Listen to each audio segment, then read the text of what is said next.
দিনটি ছিল টি-20 ওয়ার্ল্ড কাপের সেমিফাইনাল ম্যাচ ইন্ডিয়া ইংল্যান্ড। তা দেখার আগে আমাদের পাড়ার একটি গোপাল ঠাকুরের শোভাযাত্রা বেরোচ্ছিল, তাই সেটা দেখতে গেলাম।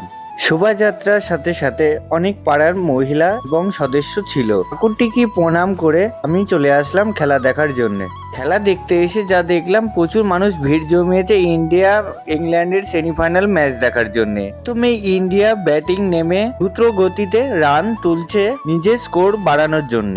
প্রথম রাউন্ডের খেলা শেষ হলো, ইন্ডিয়া ইংল্যান্ডকে চেস করার জন্য 254 টার্গেট দেয় ইংল্যান্ডকে। পরে হাঁটতে হাঁটতে চলে গেলাম পৈশন রোডে শোভাযাত্রা দেখার জন্য। তারপরে আমি একটি শোভাযাত্রা দেখলাম, ধীরে ধীরে এগিয়ে আসছে শোভাযাত্রাটা নিয়ে। ঠাকুরটি দর্শন করলাম। শোভাযাত্রা দেখতে দেখতে রাস্তার ধারে প্যান্ডেলে এই ঠাকুরটি দেখলাম। ঠাকুরটি কোথায় অবস্থিত একটু কমেন্ট সেকশনে জানিয়ে যাবে।